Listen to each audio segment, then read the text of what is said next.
안녕하세요. 사연동행입니다. 세상을 살다 보면 그 누구에게도 꺼내지 못한 이야기가 한둘쯤은 있죠. 이곳은 그런 마음들을 조용히 들어주는 작은 공간입니다. 구독은 공짜지만 그 마음은 참 귀하고 고맙습니다. 구독해주신다면 큰 힘이 될 거예요. 자, 그럼 오늘의 사연 시작합니다. 안녕하세요, 여러분. 저는 올해 41살 된 이도윤이라고 합니다. 먼저 말씀드릴 게 있는데 제가 오늘 들려드릴 이야기는 실제로 제가 겪은 사연입니다. 다만 개인정보 보호를 위해서 이름이나 직업, 나이, 지역 등은 모두 각색되었으니 혹시 비슷한 분이 계시더라도 오해하지 마시기 바랍니다.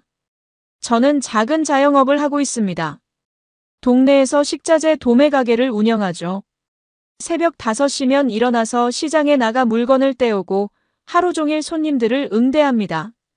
쉬운 일은 아니지만 가족을 위해서라면 못할 게 없다고 생각했습니다. 제 아내 박민정은 37살이고 동네 피부과에서 상담실장으로 일하고 있습니다. 처음엔 일반 직원으로 시작했는데 성실하게 일해서 실장까지 올라갔죠. 저는 아내가 자랑스러웠습니다. 일도 잘하고 집안일도 챙기는 모습이 대단해 보였으니까요. 우리 부부에겐 딸아이가 하나 있습니다. 올해 초등학교 5학년이죠. 딸아이는 밝고 명랑한 성격이라 저희 부부의 보물 같은 존재입니다.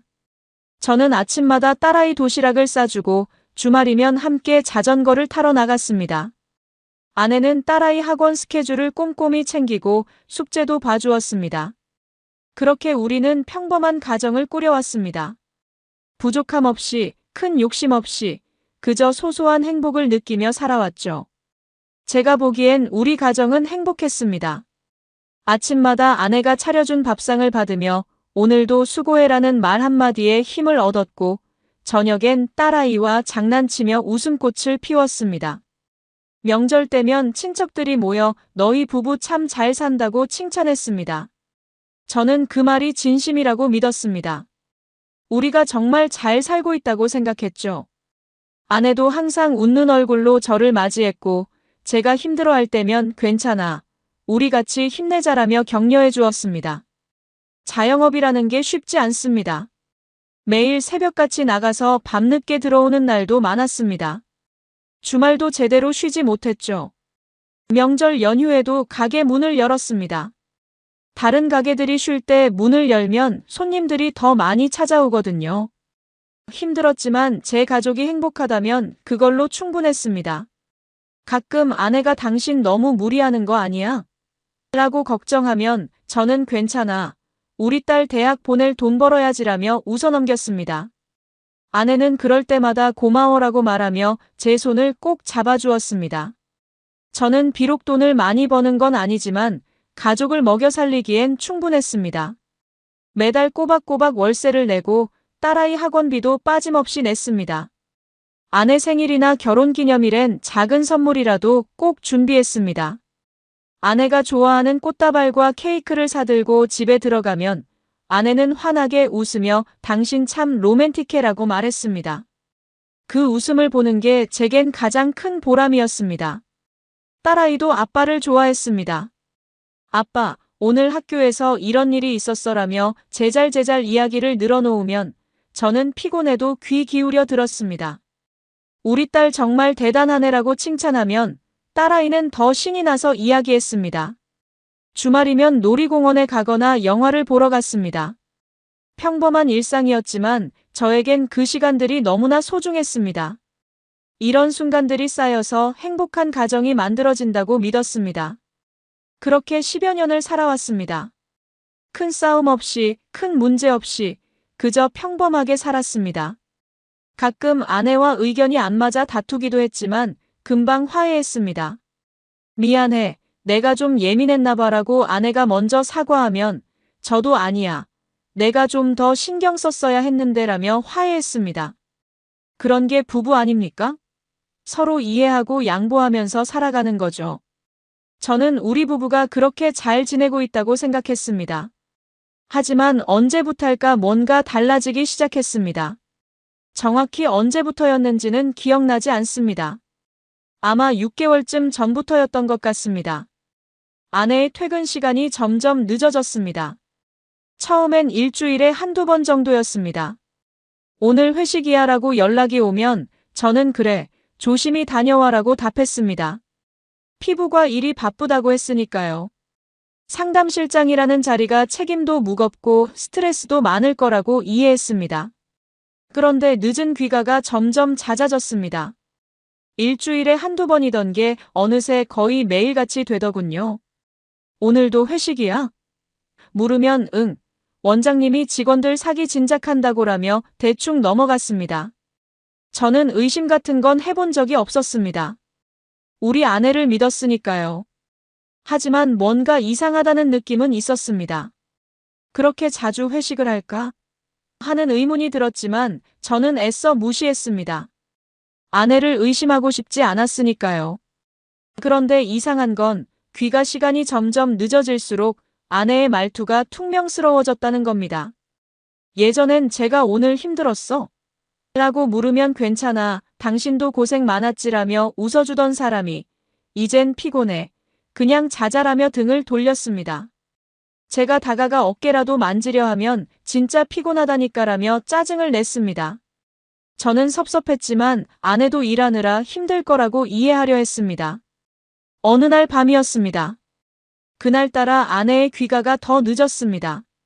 밤 11시가 넘어서야 집에 들어왔죠. 저는 거실에서 TV를 보며 기다리고 있었습니다. 오늘 왜 이렇게 늦었어? 물으니 아내는 회식이 길어졌어라고 짧게 대답하고는 샤워하러 들어갔습니다. 평소보다 화장이 진했고 향수 냄새도 짙게 풍겼습니다. 뭔가 석연치 않았지만 저는 그냥 넘어갔습니다. 아내가 샤워하러 들어간 사이 거실 소파에 놓인 아내의 휴대폰이 울렸습니다. 평소라면 그냥 전화 왔어 라고 소리쳤겠죠. 그런데 그날따라 화면에 떠오른 메시지 알림이 눈에 들어왔습니다. 발신자는 오빠라고 저장되어 있었습니다. 순간 가슴이 철렁했습니다. 아내에게 오빠가 있다는 얘기는 들어본 적이 없었거든요. 외동딸인 줄 알았는데요. 저는 손이 떨리면서도 화면을 눌렀습니다. 잠금이 안 돼 있었습니다. 평소엔 항상 잠금을 해두던 아내였는데 그날은 깜빡했나 봅니다. 메시지 내용을 보는 순간 온몸에 소름이 쫙 돋았습니다. 오늘은 호텔 가지 말고 오피스텔에서 보자. 요즘 호텔 체크인 기록 남는 거 부담스럽더라. 당신 남편 눈치챌까봐 조심해야지. 저는 그 자리에서 얼어붙었습니다. 손이 부들부들 떨렸습니다. 이게 무슨 소리인지 이해가 안 됐습니다. 아니, 이해하고 싶지 않았습니다. 제 아내가 제가 그토록 사랑하고 믿었던 사람이 이런 짓을 하고 있었다는 게 믿기지 않았습니다. 저는 손이 떨려서 휴대폰을 제대로 잡기도 힘들었습니다. 위로 스크롤을 올려보니 더 많은 메시지가 있었습니다. 어젯밤 너무 좋았어. 다음엔 더 오래 있자. 당신 때문에 미치겠어. 빨리 보고 싶어. 남편한테 언제 이혼 얘기할 거야? 저는 눈앞이 캄캄해졌습니다. 이게 현실입니까?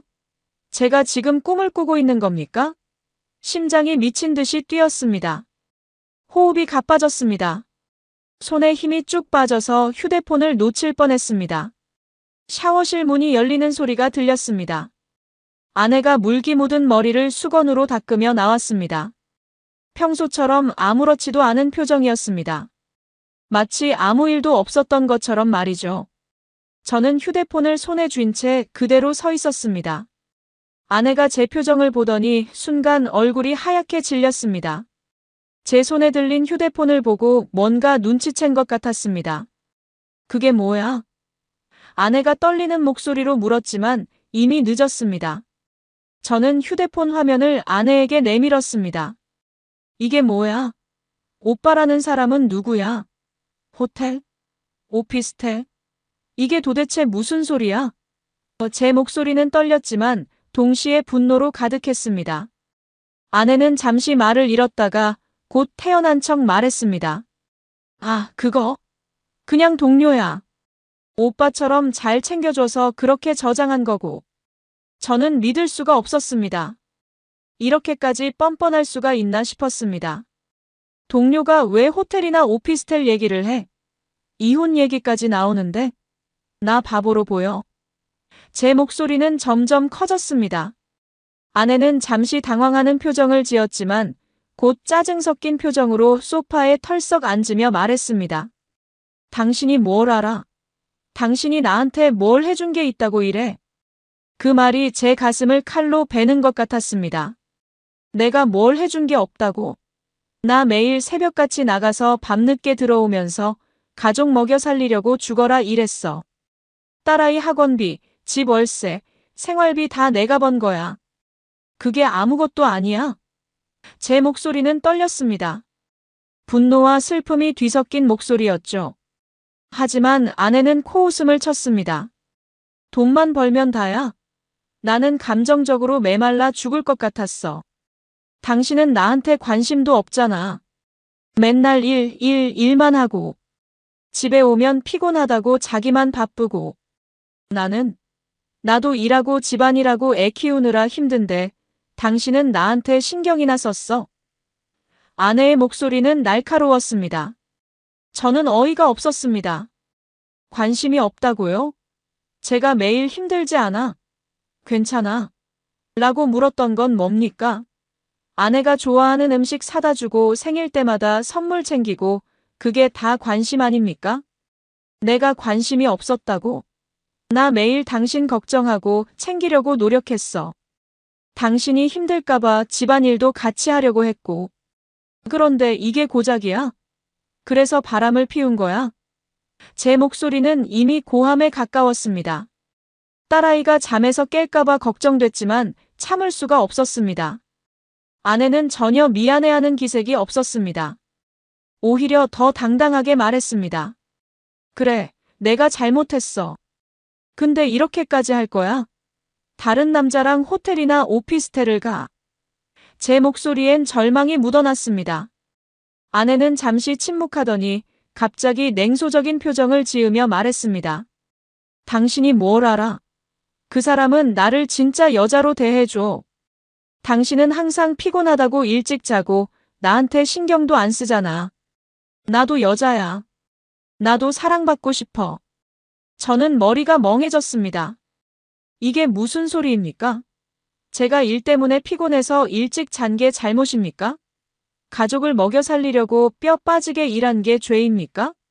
그럼 아내는 그동안 저를 속이고 다른 남자와 만나온 게 정당화됩니까? 저는 참았던 화가 폭발할 것 같았습니다. 그래서 바람을 피운 거야? 그게 말이 돼? 우리 딸은 생각이나 해봤어? 아내는 제 말에 대답하지 않았습니다. 그저 고개를 돌린 채 침묵했죠. 저는 계속해서 물었습니다. 대답해. 그 남자가 누군데? 얼마나 오래 만났어? 언제부터 이랬어? 제 목소리는 점점 커졌습니다. 아내는 한숨을 크게 쉬더니 말했습니다. 6개월쯤 됐어. 그 사람은 피부과의 거래처로 왔다가 알게 됐어. 처음엔 그냥 친하게 지냈는데 점점 가까워졌지. 6개월이라는 말에 저는 더욱 충격을 받았습니다. 반년 동안 저를 속여왔다는 겁니까? 그동안 제가 모르게 다른 남자와 만나고 호텔에 가고 그런 짓을 해왔다는 겁니까? 저는 속이 뒤틀렸습니다. 그래서 이제 어쩌자는 거야? 계속 만날 거야? 아내는 고개를 들어 저를 똑바로 쳐다보며 말했습니다. 당신이랑은 이제 못 살겠어. 나 이혼할래. 그 말이 제 귓가에 들렸을 때 세상이 무너지는 것 같았습니다. 이혼? 제가 그렇게 사랑했던 사람이 이제 저와 헤어지겠다고 말하는 겁니까? 저는 아내에게 다가가 간절히 말했습니다. 진정해. 우리 다시 생각해보자. 딸아이는 어떡하려고 이래? 애는 아직 어린데 부모가 이혼하면 얼마나 상처받겠어. 하지만 아내는 냉랭하게 고개를 저었습니다. 딸은 내가 키울 거야. 당신은 그냥 양육비만 보내. 나는 이제 내 인생을 살고 싶어. 제 안에서 뭔가가 탁 끊어지는 느낌이었습니다. 제가 그토록 지키려 했던 가정이 아내의 한마디로 산산조각 나는 순간이었습니다. 저는 마지막으로 물었습니다. 정말 그 남자가 나보다 나아? 그 사람이 나보다 당신을 더 행복하게 해줄 수 있어? 아내는 잠시 망설이더니 제게 치명적인 말을 내뱉었습니다. 그리고 솔직히 말할게. 그 남자는 3일 밤낮도 가능해. 당신은 상대도 안 돼. 순간 제 머릿속이 새하얘졌습니다. 이게 무슨 소리입니까? 제 아내가 다른 남자와의 잠자리를 제 앞에서 자랑하듯 말하는 겁니까? 저는 그 자리에서 주저앉을 뻔했습니다. 온몸에 힘이 쭉 빠졌습니다. 분노보다는 허탈함이 먼저 밀려왔습니다. 제가 그동안 뭘 한 겁니까? 가족을 위해 헌신했던 세월이 이렇게 허무하게 무너지는 겁니까? 아내는 제 표정 따윈 신경도 쓰지 않고 침실로 들어가 짐을 싸기 시작했습니다. 옷장에서 옷을 꺼내고 화장대에서 화장품을 챙겼습니다. 저는 거실 소파에 털썩 주저앉아 멍하니 천장을 바라봤습니다. 눈물이 나올 것 같았지만 차라리 눈물조차 나오지 않았습니다. 그냥 텅 빈 느낌이었습니다. 제 인생에서 가장 사랑했던 사람이 제 앞에서 이렇게 무너뜨리는 순간이었습니다. 가슴이 너무 아팠습니다. 숨을 쉬는 것조차 힘들었습니다. 제가 지금까지 살아온 삶이 무의미하게 느껴졌습니다. 10여 년을 함께한 사람, 딸아이를 낳아 키운 사람, 제가 가장 사랑했던 사람이 저를 배신했다는 사실이 믿기지 않았습니다. 그동안 아내가 보여줬던 웃음, 따뜻한 말, 그 모든 게 다 거짓이었단 말입니까? 1시간쯤 지났을까요? 아내가 큰 가방 2개를 들고 거실로 나왔습니다. 나간다. 변호사 통해서 연락할게. 그 말만 남기고 현관문을 열었습니다. 저는 그 모습을 멍하니 바라봤습니다. 뭐라고 말해야 할지 몰랐습니다. 잡아야 할까? 아니면 그냥 보내야 할까? 제 머릿속은 복잡했습니다. 결국 저는 아무 말도 하지 못했고 아내는 그렇게 집을 나갔습니다. 현관문이 닫히는 소리가 제 귓가에 크게 울렸습니다. 저는 딸아이가 자고 있는 방문을 바라보며 생각했습니다. 이 아이는 앞으로 어떻게 되는 거지? 저는 어떻게 해야 하는 거지? 딸아이에게 뭐라고 설명해야 할까? 엄마가 다른 남자와 바람나서 집을 나갔다고 말할 수는 없잖습니까? 그날 밤 저는 한숨도 자지 못했습니다. 천장만 멍하니 바라보며 지새웠습니다. 머릿속이 복잡했습니다. 분노, 슬픔, 배신감, 허탈함 등 온갖 감정이 뒤섞여 있었습니다. 제 인생이 완전히 무너진 느낌이었습니다. 새벽이 되어서야 잠깐 눈을 붙였지만 금방 눈이 떠졌습니다. 악몽을 꾼 것 같았습니다. 하지만 눈을 뜨니 그게 악몽이 아니라 현실이었습니다. 옆자리엔 아내가 없었습니다. 빈 침대만이 제 옆에 있었습니다. 저는 다시 한번 현실을 깨달았습니다. 제 아내가 정말로 저를 떠났다는 것을요. 다음 날 아침 딸아이가 일어나서 물었습니다. 아빠, 엄마는? 저는 억지로 웃으며 대답했습니다. 엄마가 잠깐 일 때문에 출장 갔어. 곧 올 거야. 딸아이는 고개를 끄덕였지만 뭔가 이상한 눈빛이었습니다. 아이도 눈치를 챈 것 같았습니다. 저는 딸아이에게 아침밥을 차려주고 학교에 보냈습니다. 그리고 혼자 남겨진 집에서 멍하니 앉아 있었습니다. 무엇을 해야 할지 몰랐습니다. 그냥 시간만 흘러갔습니다. 아내가 집을 나간 뒤 사흘이 지났습니다. 그동안 저는 제대로 먹지도 자지도 못했습니다. 딸아이 앞에서만 괜찮은 척했지만 혼자 있을 땐 무너져 내렸습니다.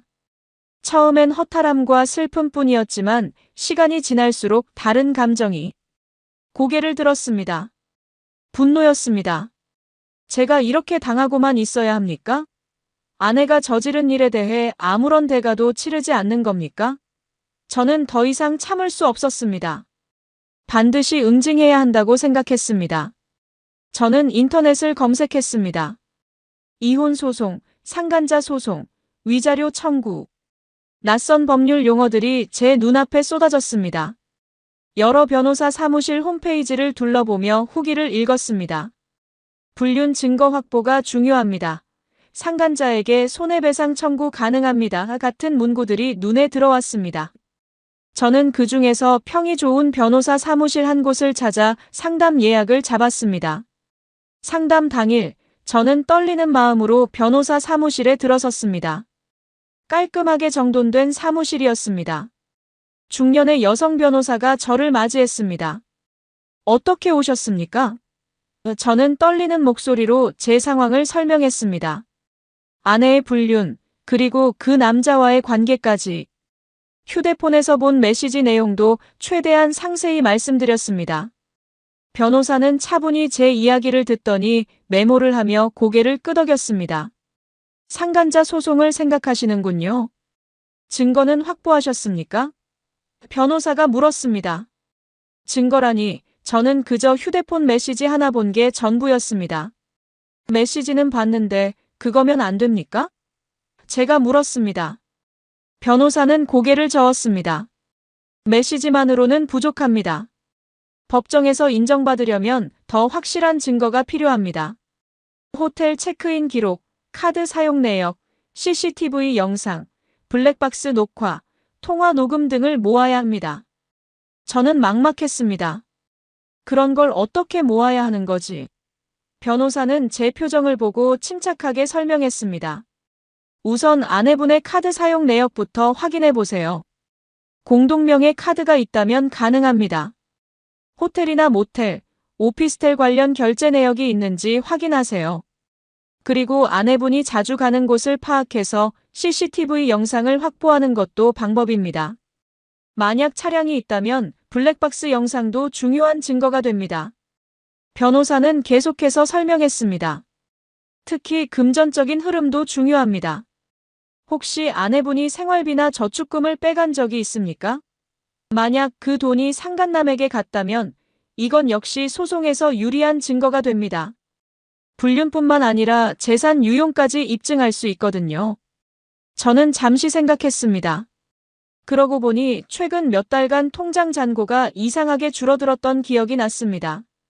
제가 신경 쓰지 않았던 부분이었는데 이제 와서 생각해보니 수상했습니다. 상담료는 얼마입니까?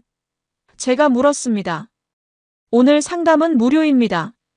만약 소송을 진행하시게 되면 착수금과 성공보수를 받습니다. 변호사가 대답했습니다. 저는 고개를 끄덕였습니다. 일단 증거부터 모아보겠습니다.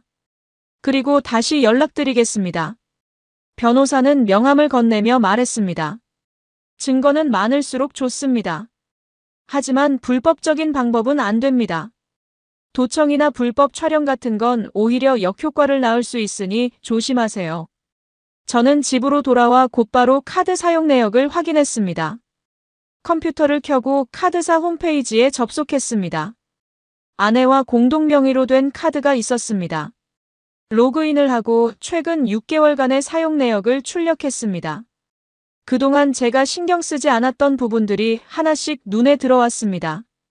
호텔 결제 내역이 여러 건 보였습니다. 강남의 고급 호텔들이었습니다. 한 번에 30만 원씩 결제된 기록도 있었습니다. 한두 번이 아니었습니다. 거의 매주 있었습니다. 또 오피스텔 월세 이체 기록도 발견했습니다. 매달 80만 원씩 나간 돈이었습니다. 저는 이게 뭔지 몰랐습니다. 우리 집은 아파트인데 오피스텔 월세라니? 아내가 따로 오피스텔을 얻었다는 말인가요? 더 놀라운 건 명품 가방과 고급 식당 결제 내역이었습니다. 한 번에 200만 원짜리 가방, 100만 원대 식사비. 한두 건이 아니었습니다. 거의 매달 있었습니다. 저는 충격을 받았습니다. 이게 다 우리 집 돈으로 쓴 겁니까?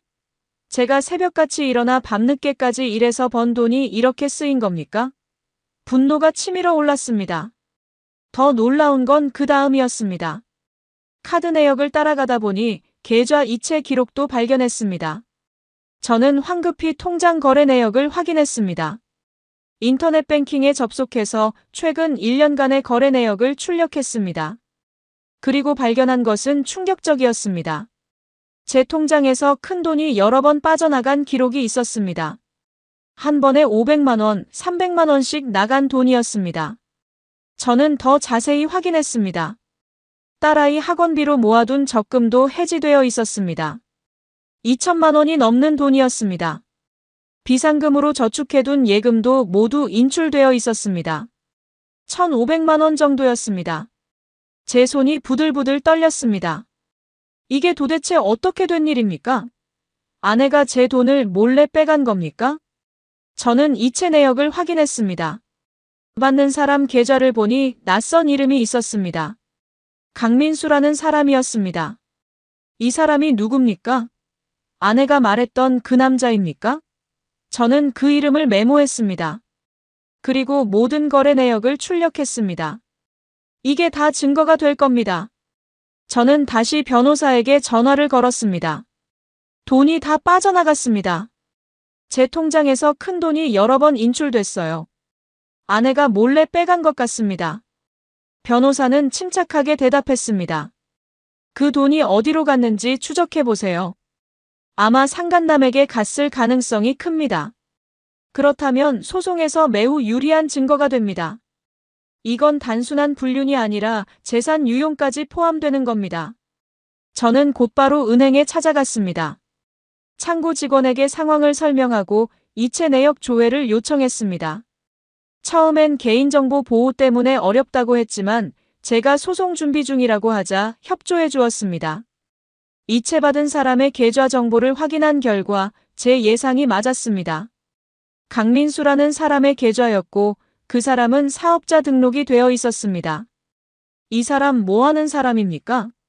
제가 물었습니다. 직원이 확인해 보더니 말했습니다.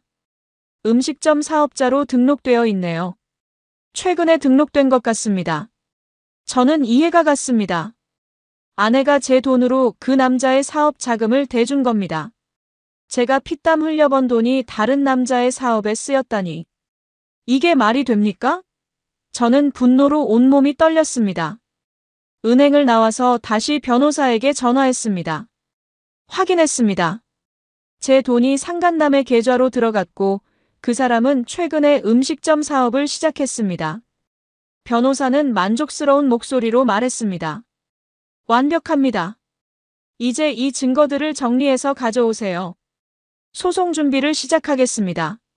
며칠 뒤 저는 변호사 사무실을 다시 찾았습니다. 손에는 출력한 카드 사용 내역, 통장 거래 내역, 그리고 메모해둔 정보들이 가득 들어 있었습니다. 변호사는 자료들을 꼼꼼히 검토했습니다. 좋습니다. 이 정도면 충분히 소송을 진행할 수 있습니다. 하지만 몇 가지 더 필요한 게 있습니다. 변호사는 설명을 이었습니다. CCTV 영상이나 블랙박스 녹화가 있으면 더 확실합니다. 혹시 차량 블랙박스는 확인해 보셨습니까? 저는 고개를 끄덕였습니다. 아직 확인 안 했습니다. 차는 아내가 주로 썼거든요. 변호사가 말했습니다. 그럼 꼭 확인해 보세요. 블랙박스엔 주차 중 녹화 기능도 있으니 중요한 증거가 있을 수 있습니다. 저는 집으로 돌아와 차량을 확인했습니다. 아내가 타고 다니던 소형 승용차였습니다. 블랙박스 메모리 카드를 빼서 컴퓨터에 연결했습니다. 수많은 영상 파일이 저장되어 있었습니다. 저는 최근 몇 달간의 영상을 확인하기 시작했습니다. 시간이 오래 걸렸지만 포기할 수 없었습니다. 그리고 드디어 발견했습니다. 한 달 전쯤 촬영된 영상이었습니다. 아내가 차에 탔는데 조수석에 남자가 함께 타고 있었습니다. 키가 크고 정장을 입은 남자였습니다. 아마 그 강민수라는 사람일 겁니다. 두 사람은 차 안에서 편하게 대화를 나눴고 출발하기 전에 키스까지 하는 모습이 선명하게 찍혀 있었습니다. 저는 그 장면을 보며 또다시 분노가 치밀었습니다. 더 많은 영상을 확인했습니다. 호텔 주차장에 주차하는 장면, 오피스텔 앞에 차를 세우는 장면까지 모두 찍혀 있었습니다. 저는 이 영상들을 모두 별도로 저장했습니다. 그리고 변호사에게 전달했습니다. 변호사는 영상을 확인하며 고개를 끄덕였습니다. 완벽합니다. 이 정도면 법정에서 충분히 인정받을 수 있습니다. 변호사는 소송 계획을 설명했습니다. 우선 이혼 소송과 상간자 소송을 동시에 진행하겠습니다. 이혼 소송에서는 위자료와 재산 분할, 그리고 양육권 문제를 다룰 것이고 상간자 소송에서는 강민수 씨에게 손해배상을 청구할 겁니다. 당신이 입은 정신적 피해와 재산상 손실을 모두 청구할 수 있습니다. 위자료는 얼마나 받을 수 있습니까? 제가 물었습니다. 변호사가 대답했습니다. 불륜의 정도와 기간, 재산 유용 사실 등을 고려하면 5천만 원에서 1억 원 정도 청구할 수 있을 것 같습니다. 물론 법원의 최종 판단에 따라 달라질 수 있습니다. 그리고 재산 분할에서도 유리하게 작용할 겁니다. 불륜을 저지른 배우자는 재산 분할에서 불리합니다. 양육권은 어떻습니까? 제가 물었습니다. 이게 제일 중요했습니다. 딸아이만큼은 제가 키우고 싶었습니다. 변호사는 자신있게 말했습니다. 아내분이 불륜을 저지른 사실은 양육 능력을 판단하는데 중요한 요소가 됩니다. 게다가 재산을 유용한 사실까지 있으니 양육권은 당신에게 유리하게 작용할 가능성이 큽니다. 물론 딸아이의 의견도 중요하지만 아이가 초등학생이니 법원에서 충분히 고려할 겁니다. 저는 안도의 한숨을 쉬었습니다. 이제야 제대로 된 싸움을 할 수 있을 것 같았습니다. 변호사는 서류를 준비하며 말했습니다. 일주일 안에 소장을 작성해서 법원에 제출하겠습니다. 그럼 재판 일정이 잡힐 겁니다. 그 전까지 추가로 필요한 증거가 있으면 계속 모아주세요. 저는 고개를 끄덕이고 사무실을 나왔습니다. 이제 시작입니다. 아내와 그 남자에게 제대로 된 대가를 치르게 할 겁니다. 저는 절대 물러서지 않을 겁니다. 그날 밤 딸아이가 물었습니다. 아빠, 엄마 진짜 출장 간 거야? 왜 이렇게 오래 안 와? 저는 딸아이를 안으며 말했습니다. 응, 엄마가 일이 좀 바빠. 곧 올 거야. 하지만 속으로는 생각했습니다. 아이에게 진실을 언제 말해야 할까?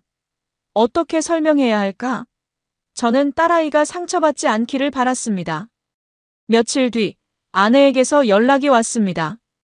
문자 메시지였습니다. 변호사 선임했어. 조만간 연락 갈 거야. 협의 이혼으로 깔끔하게 정리하자. 저는 비웃음이 나왔습니다. 협의 이혼? 그렇게 쉽게 끝낼 것 같습니까? 저는 답장을 보냈습니다. 나도 변호사 선임했어. 재판에서 보자. 소송이 시작되었습니다. 법원에서 첫 번째 재판 날짜를 통보해 왔습니다. 한 달 뒤였습니다. 그 사이 저는 변호사와 여러 번 만나 준비를 했습니다. 진술서를 작성하고 증거자료를 정리했습니다. 모든 게 처음이라 떨렸지만 변호사가 차근차근 설명해 주어서 조금씩 준비할 수 있었습니다.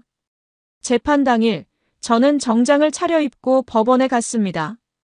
떨리는 마음을 진정시키며 법정 안으로 들어갔습니다.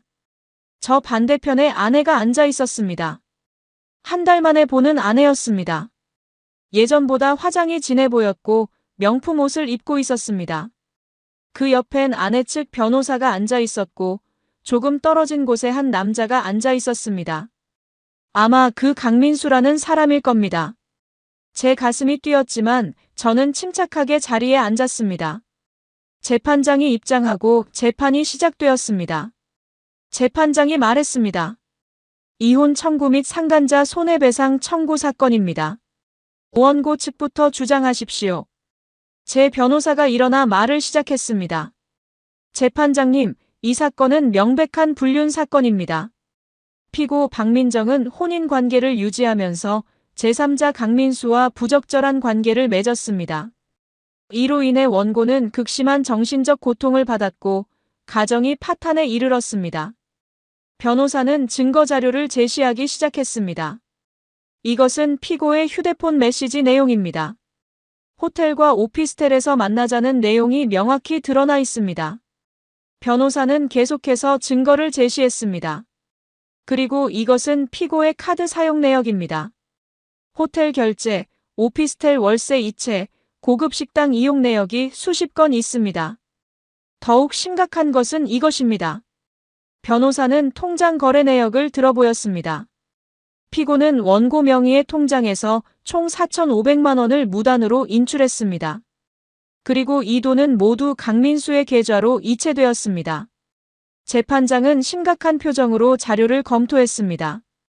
변호사는 마지막으로 블랙박스 영상을 제출했습니다. 이것은 차량 블랙박스에 촬영된 영상입니다. 피고와 강민수가 차 안에서 키스하는 장면, 호텔 주차장에 들어가는 장면이 선명하게 찍혀 있습니다.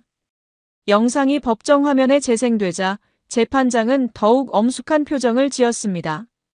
이제 아내 측 변호사의 차례였습니다. 아내 측 변호사가 일어나 말했습니다. 재판장님, 저희 의뢰인의 행동이 잘못된 것은 인정합니다. 하지만 이런 일이 발생한 데에는 원고에게도 책임이 있습니다. 원고는 오랜 기간 일에만 몰두하고 가정을 돌보지 않았습니다. 의뢰인은 정서적으로 방치되어 있었고 이런 상황에서 다른 사람에게서 위안을 찾은 것입니다. 저는 어이가 없었습니다. 제가 일에 몰두한 게 잘못입니까? 가족을 먹여 살리려고 열심히 일한 게 죄입니까? 하지만 저는 참고 앉아 있었습니다. 제 변호사가 반박할 겁니다. 아내 측 변호사는 계속 말했습니다. 그리고 돈 문제는 의뢰인이 강민수 씨와 사업을 함께하기 위해 투자한 것입니다. 무단 인출이 아니라 부부 공동재산을 사용한 것입니다. 제 변호사가 일어나 반박했습니다. 재판장님, 피고 측 주장은 억지입니다. 원고는 매일 새벽부터 밤늦게까지 일하며 가족을 위해 헌신했습니다. 이것이 정서적 방치라고 할 수 있습니까? 오히려 피고가 원고의 헌신을 배신한 것입니다. 그리고 돈 문제는 명백한 재산 유용입니다. 원고의 동의 없이 큰 돈을 인출해서 제3자에게 준 것은 불법입니다. 재판장이 말했습니다. 양측의 주장을 들었습니다. 증거 자료를 충분히 검토하겠습니다. 다음 재판 기일은 한 달 뒤로 잡겠습니다. 그때까지 추가 자료가 있으면 제출하십시오. 첫 번째 재판이 끝났습니다. 저는 법정을 나오며 아내와 눈이 마주쳤습니다. 아내는 창백한 얼굴로 고개를 돌렸습니다. 법정 밖에서 저는 변호사에게 물었습니다. 어떻습니까? 잘 된 것 같습니까? 변호사는 고개를 끄덕이며 말했습니다. 잘 됐습니다. 재판장의 표정을 봤죠? 우리 쪽 증거가 확실하니까 유리하게 작용할 겁니다.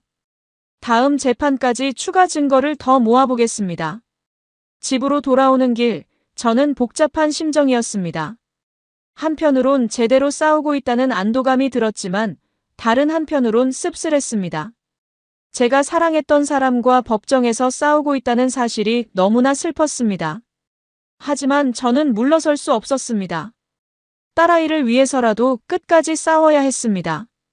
그날 밤 딸아이가 또 물었습니다. 아빠, 엄마 정말 언제 와? 저는 더 이상 거짓말할 수 없었습니다. 딸아, 아빠가 솔직히 얘기할게. 엄마가 당분간 우리랑 안 살 것 같아. 딸아이의 눈에 눈물이 고였습니다. 왜? 엄마가 우리 싫어해? 저는 딸아이를 꼭 안으며 말했습니다. 아니야, 그게 아니라. 엄마랑 아빠가 좀 떨어져 지내기로 했어. 하지만 너는 아빠랑 계속 같이 살 거야. 딸아이는 울음을 터뜨렸습니다. 두 번째 재판날이 다가왔습니다. 그 사이 저는 추가 증거를 더 모았습니다. 아내가 자주 갔던 오피스텔 관리사무소를 찾아가 출입 기록을 요청했습니다. 처음엔 거절당했지만 소송 중이라는 사실을 밝히고 법원 명령서를 보여주자 협조해 주었습니다. CCTV 영상도 확보했습니다.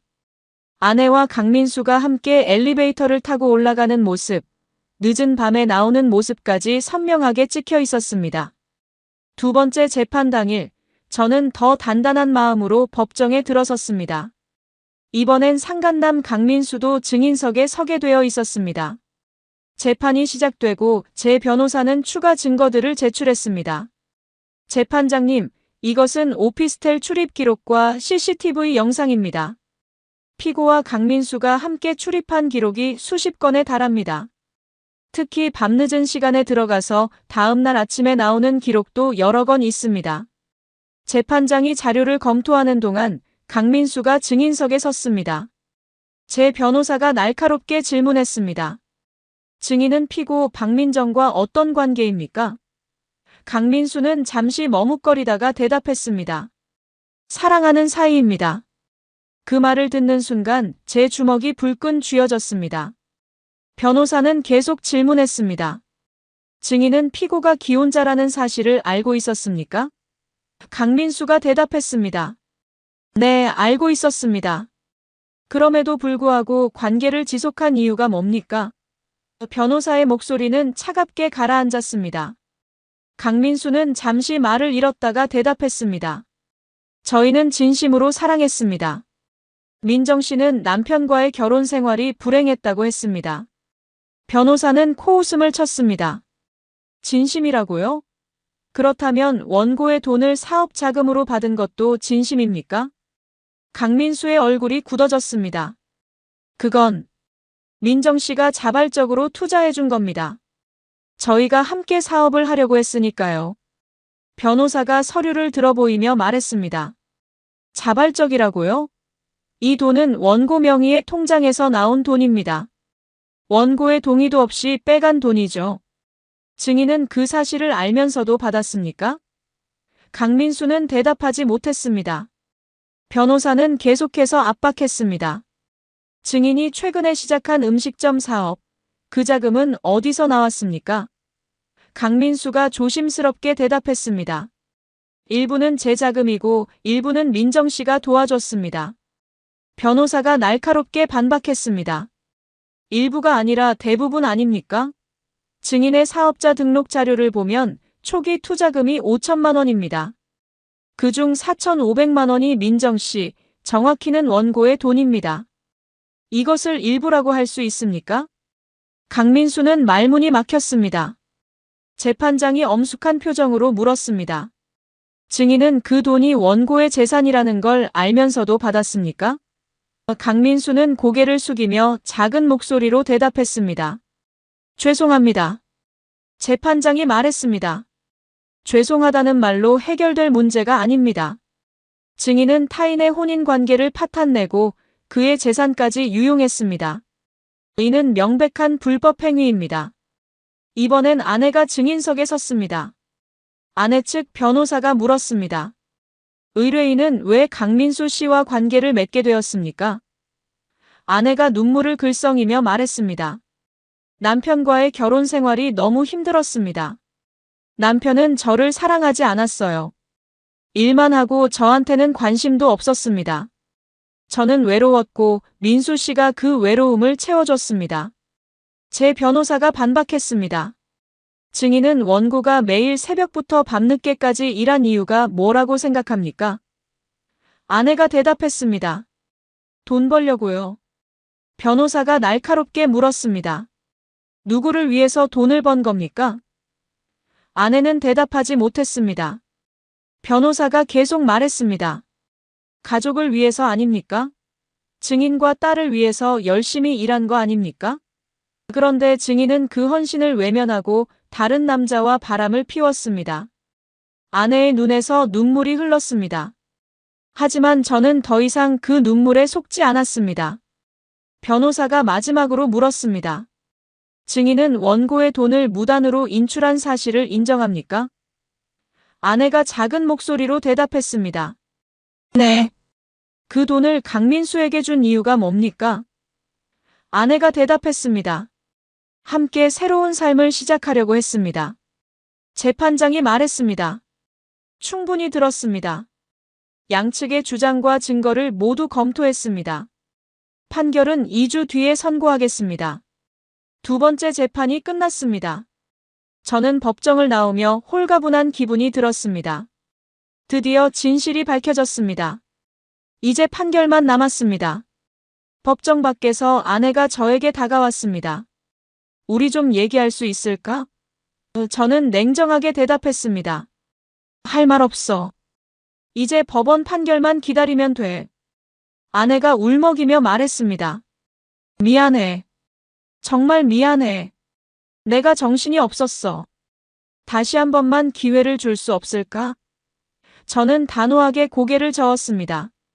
이제 늦었어. 당신이 선택한 길이야. 아내는 더 이상 말하지 못하고 돌아섰습니다. 그 뒷모습을 보며 저는 더 이상 아무 감정도 느끼지 못했습니다. 사랑도 미움도 그 어떤 감정도 없었습니다. 그저 낯선 사람을 보는 것 같았습니다. 10여 년을 함께한 사람이 이렇게 낯설 수가 있나 싶었습니다. 2주 뒤 판결 선고일이 되었습니다. 저는 떨리는 마음으로 법정에 들어갔습니다. 재판장이 판결문을 읽기 시작했습니다. 피고 박민정과 강민수는 원고와 혼인 관계에 있는 박민정이 부정행위를 저지른 사실을 인정합니다. 또한 원고의 재산을 무단으로 유용한 사실도 인정합니다. 따라서 다음과 같이 판결합니다. 첫째, 원고 이도윤과 피고 박민정의 이혼을 허가합니다.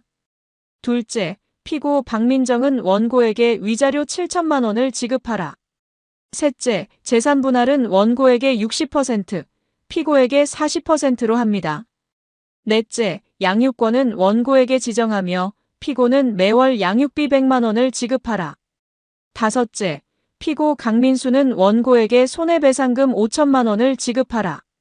판결이 내려지는 순간 저는 안도의 한숨을 쉬었습니다.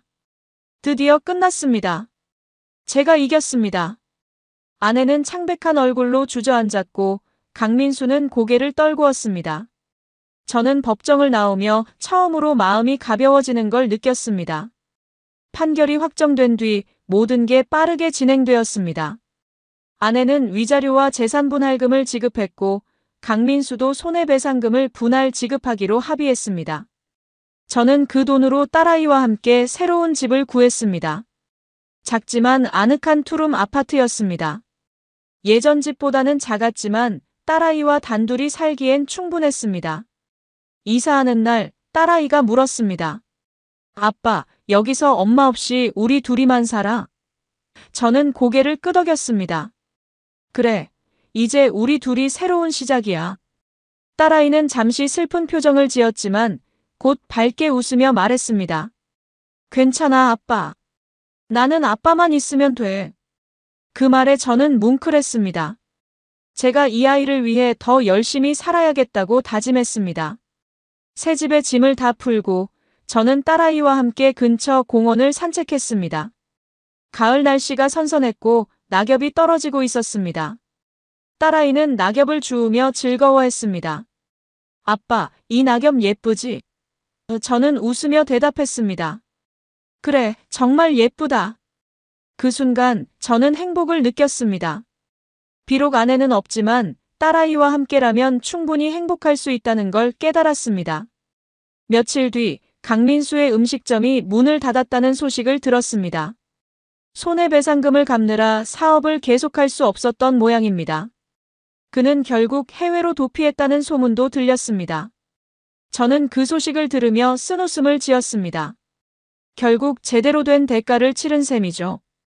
아내에 대한 소식도 들렸습니다. 친정집에 들어갔다가 부모님께 크게 혼나고 쫓겨났다고 했습니다. 친정 부모님도 딸의 불륜 사실을 알고 크게 실망했던 모양입니다. 아내는 지금 혼자 작은 원룸에서 살고 있다고 했습니다. 위자료와 재산 분할로 돈을 다 지급하고 나니 남은 게 별로 없었던 거죠. 게다가 직장도 그만뒀다고 들었습니다. 불륜 소문이 퍼지면서 더 이상 일하기 힘들었던 모양입니다. 어느 날 아내에게서 전화가 왔습니다. 여보세요. 제가 받자 아내의 목소리가 들렸습니다. 나야. 우리 한 번만 만날 수 있을까? 저는 잠시 고민했지만 거절했습니다. 할 말 없어. 이제 남남이야. 아내가 울먹이며 말했습니다. 제발 한 번만. 딸아이라도 보고 싶어. 저는 냉정하게 대답했습니다. 면접 교섭권은 한 달에 한 번이야. 법원 결정 따르면 돼. 변호사 통해서 연락해. 전화를 끊고 저는 한숨을 쉬었습니다. 아직도 미련이 남아있는 것 같은 아내가 안쓰럽기도 했지만 저는 더 이상 돌아갈 생각이 없었습니다. 한번 깨진 신뢰는 다시 회복할 수 없으니까요. 저는 이제 앞만 보고 살아가야 했습니다. 며칠 뒤 아내가 집 앞까지 찾아왔습니다. 인터폰을 누르며 울먹이는 목소리로 말했습니다. 제발 문 좀 열어줘. 딸아이 얼굴만 보고 갈게. 저는 인터폰 너머로 말했습니다. 지금 딸은 학원 갔어. 그리고 약속 없이 오지 마. 다음부턴 경찰 부를 거야. 아내는 한참 동안 문 앞에서 서성이다가 결국 돌아갔습니다. 저는 창문 너머로 아내의 뒷모습을 바라봤습니다. 초라한 모습이었습니다. 예전에 화려했던 모습은 어디 가고 지친 중년 여성의 모습만 남아 있었습니다. 저는 더 이상 아무 감정도 느끼지 못했습니다. 그저 낯선 사람을 보는 것 같았습니다. 한 달 뒤 면접 교섭 날이 되었습니다. 약속 장소는 딸아이 학교 근처 카페였습니다. 저는 딸아이를 데리고 갔습니다. 아내가 먼저 와서 기다리고 있었습니다. 딸아이를 보자마자 아내는 눈물을 흘리며 안으려 했지만 딸아이는 한 발짝 물러섰습니다. 엄마. 딸아이의 목소리는 어색했습니다. 미안해, 딸아. 엄마가 잘못했어. 아내가 울먹이며 말했지만 딸아이는 무표정한 얼굴로 앉아 있었습니다. 1시간 동안 아내는 딸아이에게 계속 사과하고 미안하다고 말했지만 딸아이는 별 반응이 없었습니다. 시간이 되자 저는 일어서며 말했습니다. 시간 다 됐어. 우리 가야 해. 아내가 애원하듯 말했습니다. 조금만 더. 저는 고개를 저었습니다. 안 돼. 약속은 약속이야. 다음 달에 또 보면 돼. 딸아이는 엄마에게 인사도 제대로 하지 않고 저를 따라 나왔습니다. 카페를 나오며 저는 뒤돌아봤습니다. 아내는 테이블에 엎드려 울고 있었습니다. 저는 그 모습을 보며 생각했습니다. 자업자득이라고. 며칠 뒤 또 아내에게서 연락이 왔습니다. 이번엔 문자였습니다. 제발 다시 받아줄 수 없어. 내가 정말 잘못했어. 민수랑은 완전히 끝났어. 나 이제 혼자야. 너무 외롭고 힘들어. 저는 문자를 읽고 답장을 보냈습니다. 늦었어. 나도 이제 너 없는 삶이 더 편해. 그리고 3일 밤낮도 가능하다던 그 남자한테 가. 나는 상대도 안 된다며. 그 문자를 마지막으로 아내에게서 더 이상 연락이 오지 않았습니다. 저는 홀가분했습니다. 드디어 완전히 끝난 것 같았습니다. 이제 저는 딸아이와 함께 새로운 삶을 살아갈 수 있었습니다. 어느 날 저녁 딸아이와 함께 저녁을 먹으며 대화를 나눴습니다. 아빠, 우리 이제 행복하게 살 수 있지? 딸아이가 물었습니다. 저는 웃으며 대답했습니다. 당연하지. 우리 둘이서 정말 행복하게 살 거야. 딸아이가 환하게 웃었습니다. 그 웃음을 보며 저는 확신했습니다. 제가 제대로 된 선택을 했다고. 시간이 흘러 6개월이 지났습니다. 저와 딸아이는 완전히 새로운 삶에 적응했습니다. 작은 집이지만 웃음소리가 끊이지 않았습니다. 저는 딸아이와 함께 요리도 배우고 주말마다 여행도 다녔습니다. 예전보다 훨씬 더 행복했습니다.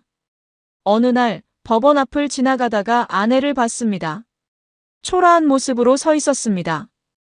혹시 저를 기다리는 건가 싶어 걸음을 멈췄습니다. 아내가 저를 보더니 다가왔습니다. 제발. 다시 한 번만. 눈물을 흘리며 애원했습니다. 하지만 저는 단호하게 고개를 저었습니다. 3일 밤낮도 가능하다던 그 남자에게 가라. 나는 이제 너 없는 삶이 더 편하다. 저는 그 말을 남기고 돌아섰습니다. 딸아이가 기다리는 집으로 걸어갔습니다. 뒤돌아보지 않았습니다. 저는 이제 앞만 보고 걸어갈 겁니다. 딸아이와 함께 행복한 삶을 향해서요. 자, 여러분. 제 이야기를 여기까지 들어주셔서 감사합니다. 요약하자면 이렇습니다. 저는 10여 년을 함께한 아내에게 배신당했습니다.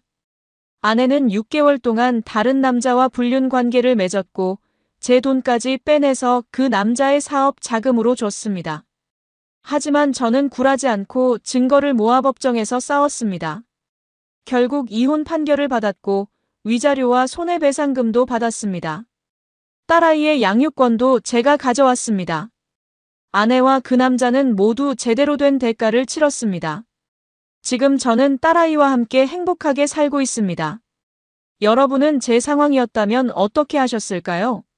용서하고 다시 시작하셨을까요? 아니면 저처럼 끝까지 싸우셨을까요? 댓글로 여러분의 생각을 들려주세요.